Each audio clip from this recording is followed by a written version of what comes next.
Friends, today my topic is Erickson's theory of psychosocial development. Erikson की psychosocial development आपने अपनी B Ed की study में भी पढ़ी होगी। साइकोसोशल डेवलपमेंट जो एरिक्सन की थ्योरी है वो फ्राइड की थ्योरी से प्रभावित है काफ़ी हद तक, और एरिक्सन ने अपनी थ्योरी में भी फ्राइड की तरह स्टेजेस ऑफ डेवलपमेंट दिए हैं, और वो स्टेजेस ऑफ डेवलपमेंट उन्होंने फ्राइड की थ्योरी से पूरी तरह कंपेयर की हुई हैं। तो सबसे पहले हम स्टार्ट करते हैं व्हाट इज साइकोसोशल। उन्होंने अपनी थ्योरी को साइकोसोशल डेवलपमेंट का नाम दिया। तो साइकोसोशल होता क्या है? इससे पहले हम सोशल डेवलपमेंट थ्योरी पढ़ चुके हैं जो कि वाइगॉट्स्की जी ने दी। तो एग्जाम में ये भी क्वेश्चन हमें आ चुका है कि psychosocial development theory is given by. तो हमें लगता है कि साइकोसोशल और सोशल एक ही है, ऐसा नहीं है। साइकोसोशल अलग है और सोशल डेवलपमेंट थ्योरी जो वाइगॉट्स्की की है वो अलग है। साइकोसोशल डेवलपमेंट थ्योरी एरिक्सन जी ने दी। तो साइको प्लस सोशल का क्या मतलब है? साइको मतलब एक इंडिविजुअल की अपनी जो साइकोलॉजिकल नीड्स हैं, प्लस सोशल मतलब नीड ऑफ सोसाइटी। तो इन दोनों का एक बच्चे के विकास पर बहुत ज़्यादा प्रभाव पड़ता है, ये एरिक्सन जी ने बताया। कुछ मनोवैज्ञानिकों का मानना है कि एक बच्चे को सिर्फ साइकोलॉजिकल नीड्स प्रभावित करती हैं, और कुछ मनोवैज्ञानिकों का मानना है कि एक बच्चे का डेवलपमेंट पूरी तरह सोसाइटी पे निर्भर करता है। परंतु एरिक्सन जी ने माना है कि साइकोसोशल थ्योरी देकर कि एक बच्चे के डेवलपमेंट में दोनों फैक्टर इक्वली प्रभावित करते हैं, साइको प्लस सोशल। तो इस थ्योरी में उन्होंने साइको मतलब साइको प्लस सोसाइटी का एक बच्चे के डेवलपमेंट के ऊपर क्या प्रभाव पड़ता है, इसको डिटेल में बताया है। Erikson describe the impact of psycho and social on a child development. Erickson believed that personality develop in 8 different stages from infant to adulthood. अब जो एरिक्सन की थ्योरी है ना, वो इन्फेंट मतलब 0 to 12 मंथ ऑफ एज से start होती है और अप टू डेथ मतलब 60 ईयर्स तक चलती है।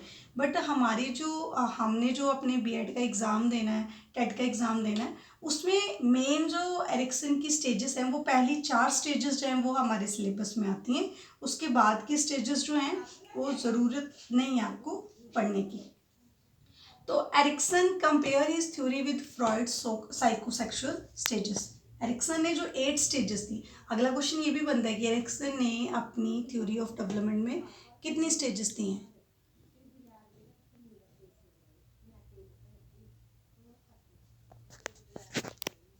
Compare his theory with Freud's psychosexual stages.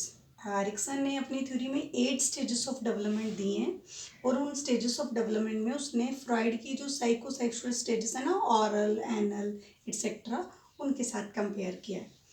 और दूसरी चीज़ जो एरिक्सन और फ्रॉइड की थ्योरी में डिफरेंस है कि फ्रॉइड ने हमारे माइंड की 3 सिचुएशन को बताया, ईद, ईगो और सुपर ईगो। बट एरिक्सन ने सिर्फ ईगो को ही एक स्टेज बताया। He give more importance to ego as conscious self of sense of self. ये उन्होंने ईगो को ही एक कॉन्शियस सेंस ऑफ सेल्फ बताया जो हमारे पर्सनैलिटी को ज़्यादा प्रभावित करती है। That we develop through social interaction. उन्होंने ये भी बताया कि ईगो हमें ये हम गेन कहाँ से करते हैं? सोशल इंटरेक्शन से। जब हम समाज के साथ इंटरेक्ट होते हैं तब ये फीलिंग ऑफ ईगो जो है वो हम गेन करते हैं। ही believe that during each stage a person experience a psychosocial crisis. अब अगर आपने एरिक्सन की स्टेजेस ऑफ डेवलपमेंट पढ़ी है तो आपने देखा होगा हर स्टेज में उन्होंने अपनी स्टेज के पॉजिटिव और नेगेटिव पार्ट को दिया है। ठीक है। He believed that during each stage a person experience a psychosocial crisis which could have a positive or negative result. उन्होंने कहा कि पर्सन की जो पर्सनैलिटी डेवलप होती है ना, तो वो हमेशा 2 तरह से होती है, और वो 2 तरह से पॉजिटिव और नेगेटिव किस चीज़ पे डिपेंड करती है? उसके माहौल पे, उसकी परवरिश पे। ठीक है। रिजल्ट उसके सोशल इंटरेक्शन से, उसके समाज से। And ego can solve this crisis. और ईगो वो पार्ट है हमारे मन का जो उसकी लाइफ में आने वाले ये क्राइसिस जो होते हैं कि सही क्या है और गलत क्या है, इसको हमेशा सॉल्व करती है। नेक्स्ट है स्टेजेस ऑफ डेवलपमेंट। तो एरिक्सन ने 8 स्टेजेस ऑफ डेवलपमेंट दी हैं। 8 स्टेजेस ऑफ डेवलपमेंट में से सबसे पहली स्टेज दी है उसने ट्रस्ट वर्सेस मिसट्रस्ट, जो होती है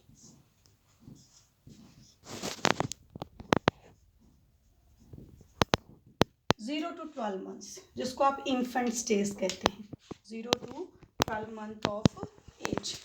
तो ट्रस्ट वर्सेस मिसट्रस्ट जो सबसे पहली स्टेज है, इसमें जो सोशल इंटरेक्शन होता है वो सबसे पहला सोशल इंटरेक्शन अपने पेरेंट्स या अपने केयर टेकर से होता है। तो एरिक्सन ने माना है कि अगर एक बच्चे को इस स्टेज पे 0 to 12 मंथ ऑफ एज, जहाँ हमें लगता है कि एक बच्चे को कोई फ़र्क नहीं पड़ता उसे कौन खिला रहा है कौन पिला रहा है, उसकी केयर हो रही है कि नहीं हो रही है, बट ये पहली स्टेज है जो बच्चे के पर्सनैलिटी डेवलपमेंट को सबसे ज़्यादा प्रभावित करती है। अगर इस स्टेज पे उसे एक अच्छी केयर मिलती है, ठीक है, क्योंकि इस स्टेज पे जो उसकी केयर है ना वो उसके माउथ तक ही डिपेंड करती है, मतलब उसे दूध कौन पिला रहा है, उसको पानी कौन पिला रहा है, वही उसका केयर टेकर है। तो उसने कहा कि at this stage a child can trusted if his needs for survival meet by his caretaker. ये ट्रस्ट की स्टेज तब कहेंगे अगर एक बच्चा अपने केयर टेकर द्वारा, क्योंकि वो बोल तो सकता नहीं, तो बिना बोले अगर वो अपने केयर टेकर द्वारा सर्वाइवल नीड्स को एट द राइट टाइम प्राप्त कर लेता है, तो उसकी जो ट्रस्ट की कंडीशन जो है वो बनती है। और अगर इसी स्टेज में एक बच्चा प्यार और टाइम पे फीड और केयर अपने केयर टेकर से प्राप्त नहीं करता, तो लाइफ भर ये मिसट्रस्ट, किसी के ऊपर भी विश्वास नहीं कर पाना, ये कंडीशन उसके मन में बनी रहती है। सेकंड जो स्टेज है वो है autonomy versus shame and doubt. अब ये जो स्टेज है ये होती है 1 to 3 ईयर्स,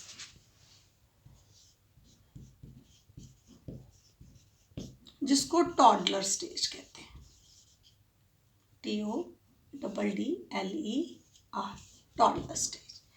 तो ये वो स्टेज है यहाँ पे a child develop a sense of personal control. आपने 3 साल का बच्चा देखा होगा, वो अपनी चॉइस के कपड़े डालने शुरू कर देता है, ठीक है, कब? अगर वो ऑटोनॉमी की स्टेज को प्राप्त कर जाता है, ठीक है। ऑटोनॉमी की स्टेज का मतलब है कि sense of personal control. Sense of personal control में अब फ्रॉइड ने इसको कहा था कि ये वो स्टेज है जिसमें बच्चा